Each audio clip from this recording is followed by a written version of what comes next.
오늘 우리에게 주는 하나님의 말씀은 신약에 있는 말씀 갈라디아서 6장 6절로 10절까지 보겠습니다.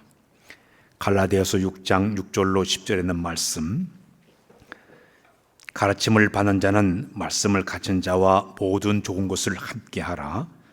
스스로 속이지 말라. 하나님은 업신여김을 받지 아니하시나니 사람이 무엇으로 심든지 그대로 거두리라.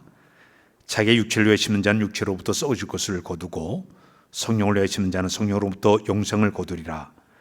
우리가 선을 행하되 낙심하지 말지니 포기하지 아니하면 때가 이름에 거두리라. 그럼 우리는 기회 있는 대로 모든 이에게 착한 일을 하되 더욱 믿음의 가정들에게 할지니라. 아멘. 할렐루야. 할렐루야. 우리가 인생을 살아가면서 배우는 자연의 법칙이 하나가 있습니다.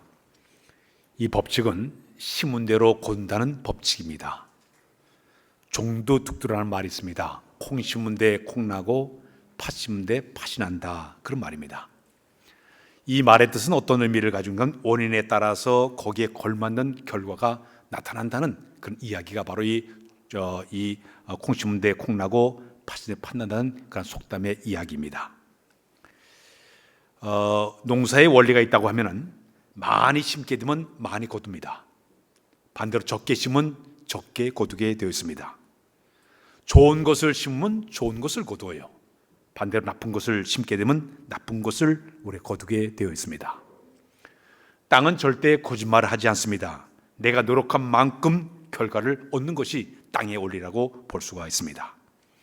성경 말씀에 보게 되면 마태복음 7장 16절 18절에 이런 말씀입니다. 우리 한번 읽고 넘어갑니다. 시작. 그들의 열매로 그들을 알지니 가시나무에서 포도를 또는 엉겅퀴에서 무화과를 따겠느냐. 이와 같이 좋은 나무마다 아름다운 열매를 맺고 못된 나무가 나쁜 열매를 맺나니 좋은 나무가 나쁜 열매를 맺을 수 없고 못된 나무가 아름다운 열매를 맺을 수 없느니라.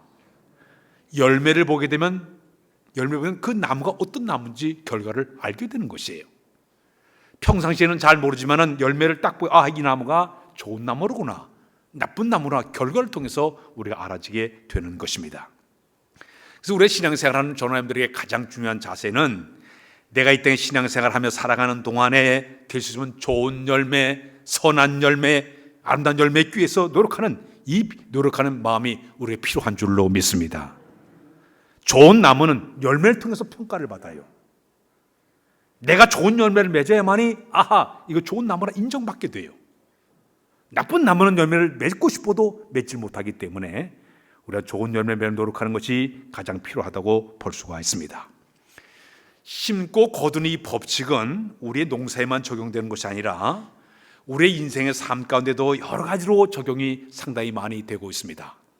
이번 16일 날은 우리 고등학교 3학년 아이들이 이제 수능고사를 보게 됩니다. 3년 동안 열심히 공부한 것을 평가를 받는 거예요. 내가 얼마만큼 노력을 많이 했는지, 얼마나 많이 준비했는지에 따라 가지고 평가가 주어지게 됩니다. 공부를 열심히 준비한 사람들은 좋은 성적을 잘 거두어서 좋은 대학에 들어갈 수 있어요. 그러나 성적이 좋지 않게 되면 좋은 대학에 들어가고 싶어도 들어가지를 못해요. 3년 동안 준비한 것을 결과가 이번 주 목요일이면 다 모든 게 평가가 되어지. 노력한 만큼, 땀을 흘릴 만큼 결과가 주어지게 되는 것입니다. 직장 다니는 사람들 직장 내에서도요, 매사에 성실하고 진실하고 정직하고 근면하게 되면 인정받습니다. 좋은 평점을 얻게 되면 승진도 잘 돼요. 그리고 좋은 보직을 받을 수가 있어요. 그러나 게으르고 불성실하고 나태하게 되면 승진하기 어렵습니다. 진급하기 어려워요. 좋은 보직 얻을 수가 없게 되는 것입니다. 한 것만큼의 결과가 주어지게 되는 것입니다. 사업하는 사람이 사업을 할 때 부지런히 땀을 흘리고 노력하게 되면 사업이 번창할 수가 있고 창대해질 수 있고 번영할 수가 있습니다.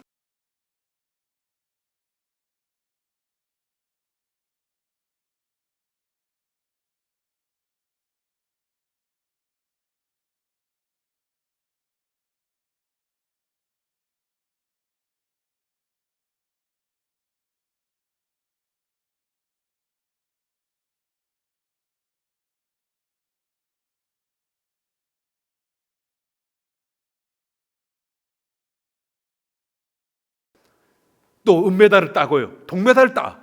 그러나 준비하지 못해서는 예선에 떨 수밖에 없는 겁니다.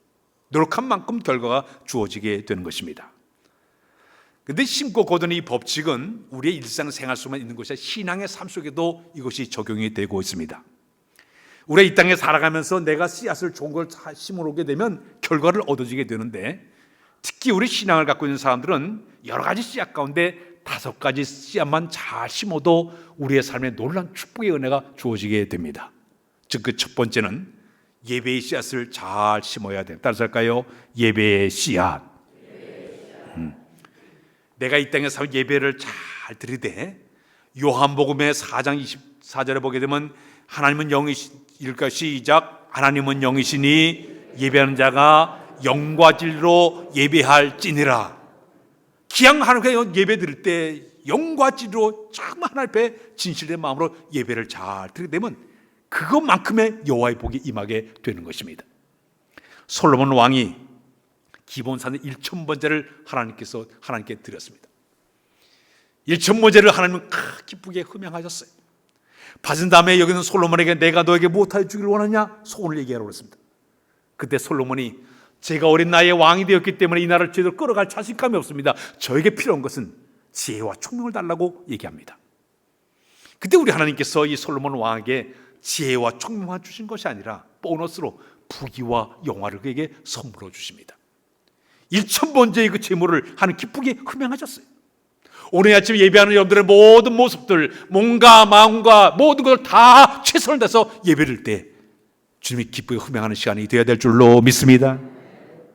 아브라함이 가는 곳곳마다 하나님께 제단을 쌓지 않았습니까?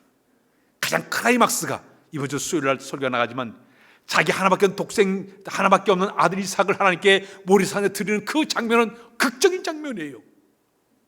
최선을 것을 하나님께 다 드리지 않습니까? 그때 하나님께서 그의 그 아름다운 헌신을 기쁘게 흠양하시지 않습니까? 마침내 아브라함이 바로 복에 된 축복의 사람이 되게 되었습니다. 어떤 사람이 70세를 살아가면서 자기 인생의 삶을 시간표를 쫙 한번 시간을 내놨습니다.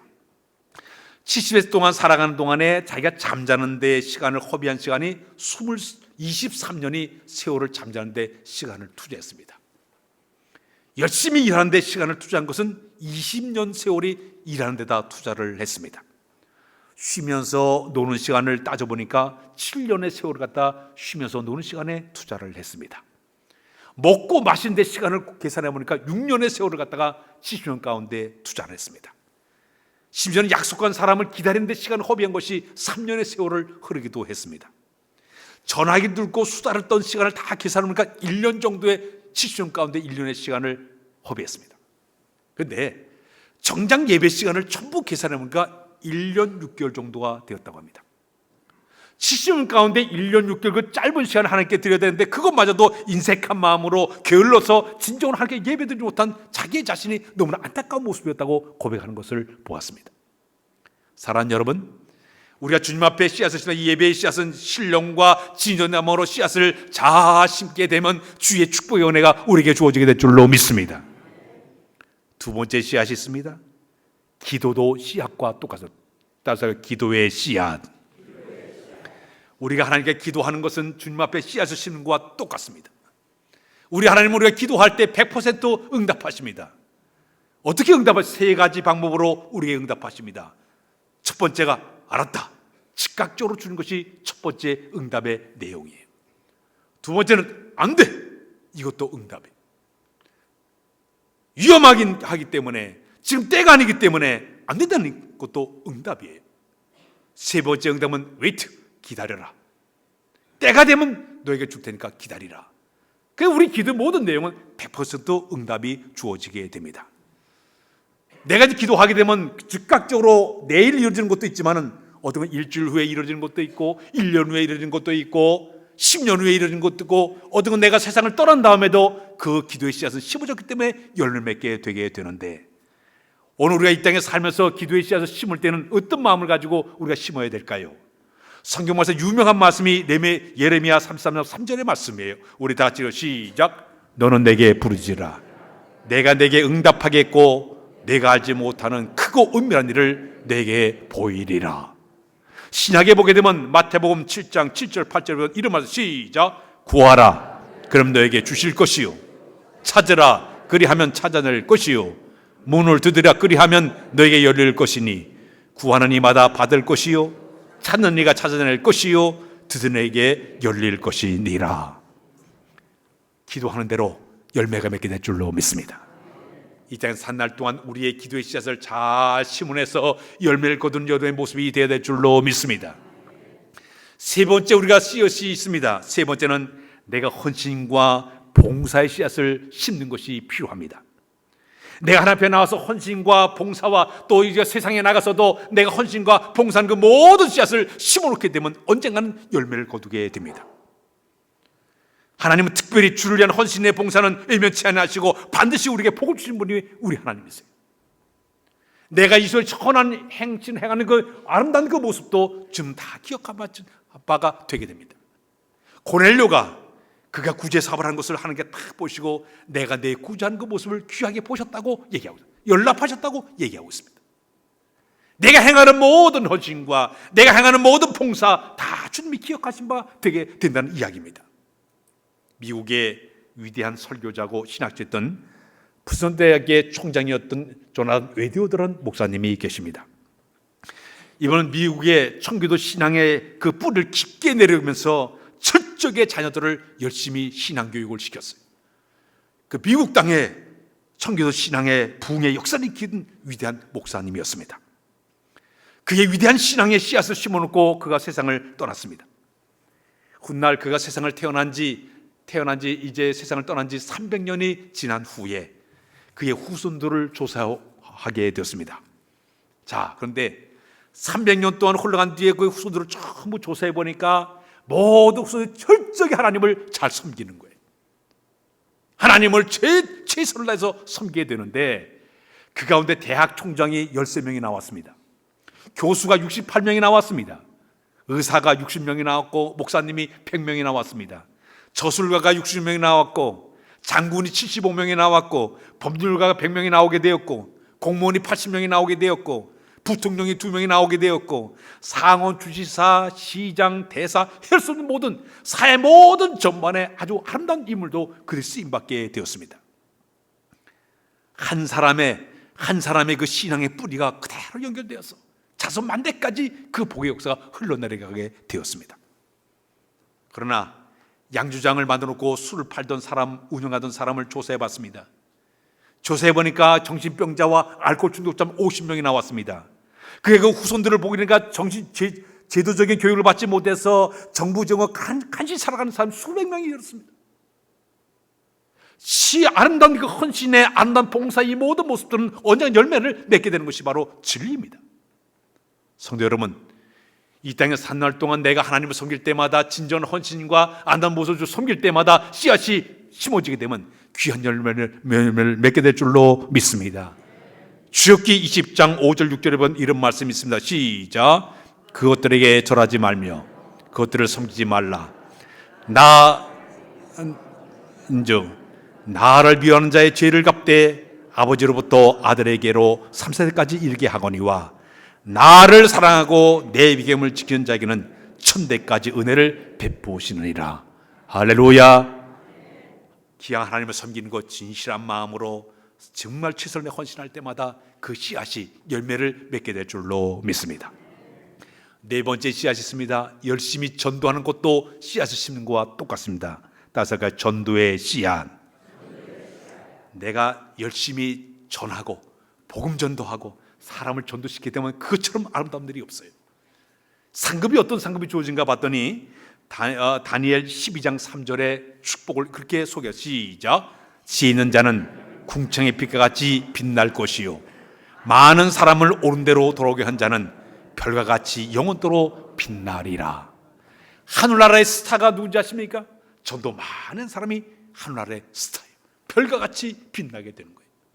목사라고 스타가 되는 것이 아니라 얼마나 많은 사람 전도하느냐에 따라 가지고 우리가 스타가 되게 빛이 나는 스타가 되어지게 되는 것이죠.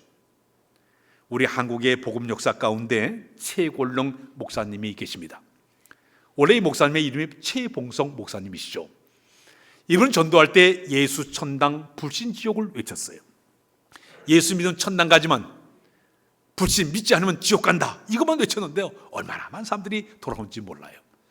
그는 한평생 동안 살면서 70개의 교회를 세우신 위대한 그런 목사님이었습니다. 그래서 한국 복음 역사 가운데 가장 훌륭하신 그런 분으로 쓰임받게 되었습니다. 미국의 무디 목사님이 계신데 그는 100만 명을 전도한 사람으로 쓰임받는 그런 사람이 되게 되었습니다. 전도는요, 내가 뿌린 만큼 열매를 거두게 될 줄로 믿습니다. 성경을 보다 보면 스데반 집사의 순교하는 장면이 나오고 있습니다. 폭도들이 돌을 들어가지고 스미스를 쳐 죽이기 전에 모든 사람들을 대표해서, 그때 사울이 딱 있는데 사울 앞에 사람들이 옷을 다 벗어가지고 네가 이 사람이 잘못 좀 책임져라. 그래서 옷을 벗어놓고 돌을 더 쳐 죽이게 됩니다. 그때 이 사울이 그래 당연히 죽여라 그랬습니다. 스미스 돌로 막 쳐 죽일 때 스미스는 피를 흘리면서 그 죽으면서 하늘으로 바라보면서 하늘이 열리고 하늘의 보좌 우편에 서 있는 내가 주님을 바라본다 소리를 지르게 됩니다. 그래서 그는 저들의 죄를 용서해달라고 주님처럼 용서의 기도를 하게 됩니다. 내 영혼을 받으시옵소서, 주님처럼 그런 모습으로 돌아가는 장면을 딱 사울이 바라봅니다. 그 얼굴에 천사에서 광채가 나는 모습을 봤습니다. 그 사건 끝난 줄 알았습니다. 그때 하나님께서 그 장면을 사울에게 목격하게 만들더니 그 사울이 다메섹에 예수님 잡으러 간 그 자리에서 부활의 직접 나타나서 사울에게 그 모습을 보여줬습니다. 스데반에서 한 사람의 순교의 피가 그대로 연결되다 보니까 훗날과 복음적으로 쓰임받게 되었고, 이 사도 바울이 바로 성경의 신약성의 27권 가운데 13권의 책을 쓰게 됐고, 소아시아 유럽 지방의 복음을 증거하는 위대한 사역자로 쓰임받게 되었습니다. 스데반 제사의 순교는 헛되지 않았어요. 신문되는 거듭 역사가 있게 된 줄로 믿습니다. 전에 제가 여수의 애양원을 갔습니다. 그 여수 애양원에 가게 된 문둥이 환자들을 위한 그런 예배 처소였죠. 그곳에 가게 되면 그 마당에 동상이 하나가 이렇게 있습니다. 철로 만들어가지고 만들어놨는데 씨앗을 이렇게 3개의 씨앗을 좀 그림 좀 띄워주면 좋겠는데요, 3개의 씨앗이 있고 위로 열매가 쭉 이렇게 있는 그런 그 열매탑을 거기다가 동상으로 만들어 놓았어요. 이 열매탑의 그 의미는 어떤 의미가 있는 거면 성경에 보게 되면 요한복음 12장 24절에 그런 말씀이 있습니다. 우리 한번 시작. 내가 진실로 진실로 너에게 이르노니 한 알의 밀알이 땅에 떨어져 죽지 아니하면 한 알 그대로 있고 죽으면은 많은 열매를 맺느니라. 이거에 따라 가지고 3개의 그 씨앗이 심어져서 쫙 위에 많은 열매를 맺은 그런 상징적인 동상이었습니다. 근데 그곳에 가서 보니까 지금 전국적으로 볼 때 예수 잘 믿는 지역을 꼽으라 그러면 여수 순천 지역이에요. 여수 순천 지역의 사람들은 이 도서 사람들 다 합쳐도 30만 밖에 되질 않아요. 30만 되지 않는데 기독교인이 33%예요. 엄청나게 많은 사람들이 예수를 믿고 있습니다. 그래서 거기에는 도지사나 군수나 어떤 그 지역에서 어떤 그 국회의원 나오려면 예수 믿지 않으면 나오질 못해요. 그럴 정도로 아주 그 복음이 잘 전달된 지역이 바로 그 지역으로 꼽고 있습니다. 근데 원인이 무엇인가를 제가 그곳에 가서 발견한 건 뭐냐면, 그곳에는 아까 3개의 그림이 있는 저 그림에 본 것처럼 3개의 그 열매 순교자의 피가 그곳에 흐르고 있었어요. 손양원 목사님의 순교자의 피가 흐르고 있고 12명의 그 순교자의 피를 쫙 거기다 현판을 만드는데 그들의 순교의 피가 흘러가면서 그들의 신앙을 그대로 이어받았기 때문에 그 지역이 토양이 돼서 수많은 사람들이 돌아오는 역사를 만들어내는 것을 발견하게 되었습니다. 사랑하는 여러분, 전도는 씨앗이에요. 심어놓으면 열매 맺게 될 줄로 믿습니다. 마지막 5번째 우리가 또 씨앗을 심을 게 있습니다. 성실과 진실의 씨앗을 심어야 될 줄로 믿습니다. 다시 할까요? 성실과 진실의 씨앗을 심자. 성경 하나 봅니다. 시편 37절로 3절 4절의 말씀을 읽고 넘어 시작. 여호와를 의뢰하고 선을 행하라. 땅에 머무는 동안 그의 성실로 몰골을 삼을지어다. 또 여호와를 기뻐하라. 그가 내 마음의 소원을 내게 이루어 주시리로다. 여기 보니까 성실로 식물을 삼을지어다. 어떤 일 할 때마다 성실하게 진실하게 씨앗을 다 심어두게 되면 사람들이 인정받게 되어 있어요. 순간서 사람들은 어떻게 볼지 모르지만 시간이 흐르면 반드시 그에 대한 열매를 거두게 되어 있습니다. 다윗이 왕으로 뽑힐 때 그의 나이가 15살 배기였습니다. 저 베들레헴 들판 양을 치던 목동에 불과했습니다. 그러나 양을 치면서도 진실하게 성실하게 열심히 양을 치고 있었는데 어느 날 사무엘 선지자가 그 집을 찾아오게 됩니다. 자기 위로다 형들이 7명이 있어요. 형들을 다 지켜버리고 막내둥이 여기는 다윗이 딱 뽑히게 됩니다. 그때 하나님께서 사무엘 선지자에게 이런 얘기를 하고 있어요. 너는 사람들은 외모를 보고 사람들을 판단하지만 나 여호와는 중심을 본다 그랬습니다. 사람들은 외적인 환경, 스펙 보고 학력 보고 외모 보고 사람들이 그렇게 따지지만 나 여호와는 그 중심을 본다고 그랬습니다. 저 들판 양을 치는 소년 다윗 15살 배기 그 아이는 성실함과 진실함을 귀하게 보신 거예요. 마침내 그 다윗을 뽑아가지고 이스라엘 나라의 두 번째 왕으로 그를 뽑아내지 않습니까? 우리 하나님은 우리를 바라보실 때마다 때묻지 않은 순수함을 귀하게 보십니다. 진실함을 귀하게 보십니다. 성실함을 귀하게 보십니다. 내가 하나님을 섬길 때마다 우리의 모든 겉모습이 그 모습이 아니라 내 마음속에 얼마나 진실하냐, 얼마나 성실하냐, 이걸 귀하게 보신 분이 바로 우리 하나님이세요. 모세를 보십시오. 미디안 들판 양을 치던 모세, 그 당시에 나이가 80세에 있었습니다. 망명자예요. 살인자예요. 실패자예요. 인생 막장 삶 사는 그런 모습이었습니다. 그러자 하나님은 때가 되자 그를 딱 부르실 때에 그의 마음의 진실함과 성실함의 책임감을 딱 인정해서 이스라엘의 지도로 그를 세우지 않습니까? 생긴 것을 보는 것이 아니에요. 하나님 보실 때 얼마나 진실하냐, 얼마나 성실함을 귀하게 보신 분이 특별히 순수함을 귀하게 보신 분이 우리 하나님이십니다. 예수님이 제자를 삼을 때 갈릴리 바다에 7명의 어부들을 선택을 하게 됩니다. 이 제자들 다 세상 기준으로 볼 때는 다 부족한 사람들이에요. 외국에 나가지 못한 촌뜨기예요. 그런데도 그들을 하나님 선택하신 것은 어떤 일을 할 때마다 성실하게, 순실하게, 그리고 진실하게 일하는 그 모습을 귀하게 보시고 그들을 선택하사 자기의 제자로 삼지 않았습니까? 사랑하는 여러분, 우리가 하나님 앞에 성실함과 진실함의 씨앗을 심게 되면 언젠가 반드시 거두게 될 줄로 믿습니다. 자, 그렇다면 오늘 본문을 통해서 우리가 씨앗을 심을 때 어떤 자세를 가지고 심어야 될까요? 사도 바울은 갈라디아 교인들에게 열매를 맺기 위해서는 3가지 방법을 가지고 심으라고 얘기했습니다. 첫 번째는 뭐냐면 속이지 말라. 따라서가요, 속이지 말라. 갈라디아서 오늘 6장 7절에 보게 되면 이런 말씀이 있습니다. 시작. 스스로 속이지 말라. 하나님의 업신여김을 받지 아니하시나니 사람이 무엇을 심든지 그대로 거두리라. 사람들의 눈은 속일 수 있어요. 그러나 하나님의 눈은 속일 수가 없습니다. 지금도 그 하나님은 일거수일투족을 다 바라보고 계셔요. 불꽃 같은 눈으로 다 바라보고 계셔요. 우리 하나님께서는 우리를 다 바라보신 분이기 때문에 하나님 속일 수가 없어요. 오늘 성경 말씀대로 하나님 업신여김을 받지 않는 이 말의 의미는 하나님 하찮은 분이 아니고 별 볼 없는 사람이 아니라 한번 법칙을 딱 세우면 정확하게 완벽하게 이루신 분이 바로 하나님이라고 성경은 얘기를 하고 있습니다. 하나님의 기준이 있어요. 하나님 판단 기준이 있는데 그것을 어긋날 때 하나님 반드시 판단하겠다고 이야기하고 있습니다. 우리 인간들이 마음속에 품고 있는 생각과 뜻과 계획을 다 파악하고 계셔요. 우리의 과거도 현재 미래도 다 알고 계시는 그런 분이세요. 그때 우리는 하나님과 살아갈 때 어떤 마음을 가지고 살아가야 될까요? 정직하고 신실하고 성실해야 되겠죠. 골로새서 3장 22절 23절에 보게 되면 그런 말씀이 있어요. 우리 한번 읽고 시작. 종들아 모든 일에 육신의 상전들에게 순종하되 사람을 기뻐한 자와 같이 눈가림만 하지 말고 오직 주를 두려워하여 성실한 마음으로 하라. 무슨 일을 하든지 마음을 다하여 죽게 하듯 하고 사람에게 하듯 하지 마라. 이 말이에요.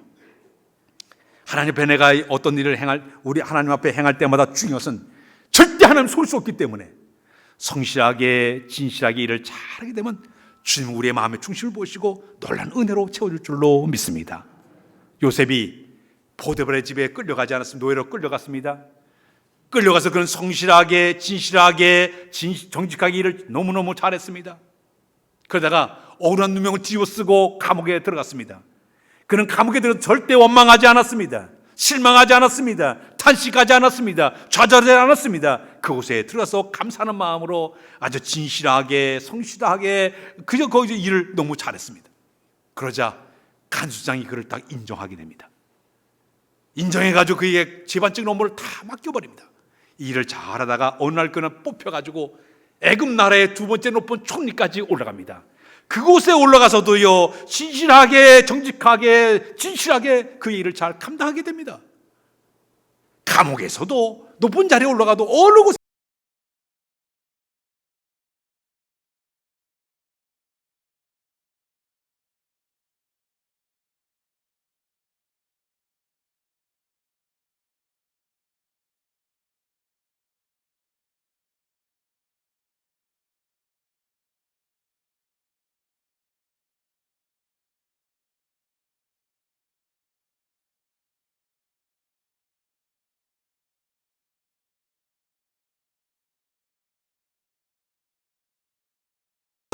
아니면 내 정치계나 문화계나 사회나 예능계나 어느 계층에서 일을 할 때도 내가 하나님께 서 있다는 그런 마음을 가지고 행해 보십시오.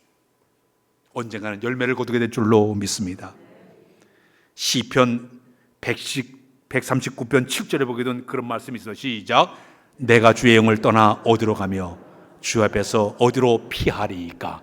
이 말 가운데 앞에 쭉 보게 되면 우리 하나님 여호와 하나님 나를 살펴보시는데 내가 앉고 일어선 것도 다 아시고 내 마음의 모든 생각도 다 알고 계시고 내가 가는 길을 다 알고 계시고 내가 눕고 일어선 걸 다 알고 계시고 내 혀의 말까지 모르는 것이 없을 정도로 다 알고 계시다고 얘기하고 있습니다. 요즘 CCTV가 얼마나 발전됐습니까? 우리의 모습이 어느 곳에나 다 찍히고 있습니다. 우리 하나님 불꽃한 눈으로 우리를 바라보시기 때문에 성실하게 진실하게 하나님 앞에서 온전하게 우리가 살아갈 때 좋은 열매를 거두게 될 줄로 믿습니다. 두 번째는 반드시 심은 대로 거둔다. 따라서 할까요? 반드시 심은 대로 거둔다. 오늘 본문 6장 8절에 보게 되면 그런 말씀이 있습니다. 우리 시작. 자기 육체를 위하여 심는 자는 육체로부터 썩어질 것을 거두고 성령을 위하여 심는 자는 성령으로부터 영생을 거두리라. 이거 자연의 법칙이에요. 심은 대로 거둬요. 말 심은 대로 거둬요. 생각 심은 대로 거둬요. 내 행동 심은 대로 거둬요. 말과 생각과 행동 다 심은 대로 언젠가 결과적으로 거두게 돼 있어요. 지금은 모르지만은 세월이 흘러가 보시면 다 드러나게 돼 있지 않습니까? 우리나라 70년 전에 6.25 사변이 일어나지 않았습니까? 6.25 사변이 한국 전쟁이 끝난 그 해에 가을이 되었습니다. 그때 미국의 오해존주 윤회계는 조그마한 마을에서 해관에서 종교 영화를 방영하게 되었습니다. 마을 사람들이 전부 모여가지고 영화를 보게 되는데 그 내용이 어떤 내용인가면 한국 전쟁을 통해 가지고 낳은 그 고아들의 이야기를 다루는 그런 영화였습니다.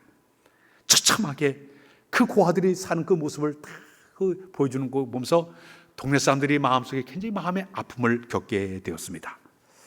그래서 그 내용에 어떤 내용인가 하면 이 아이들 어떻게 도울 방법이 없는가, 이것을 가지고 이제 그 영화를 보여준 것입니다.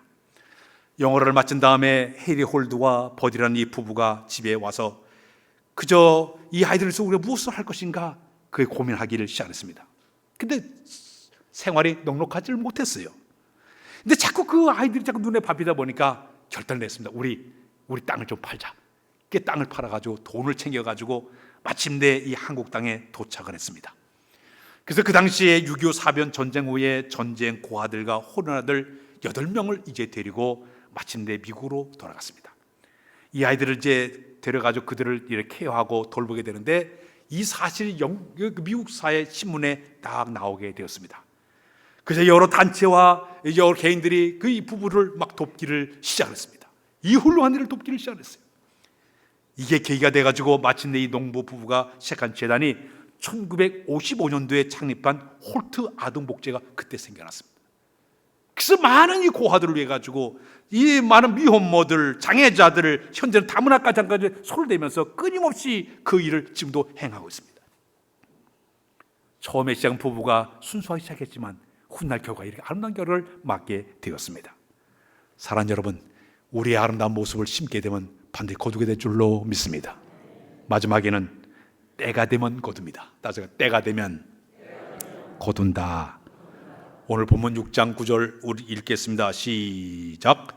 우리가 선을 행하되 낙심하지 말지니 포기하지 아니하면 때가 이름에 거두리라. 그렇습니다. 봄에 심어놨으면 가을에 거두게 되어 있어요.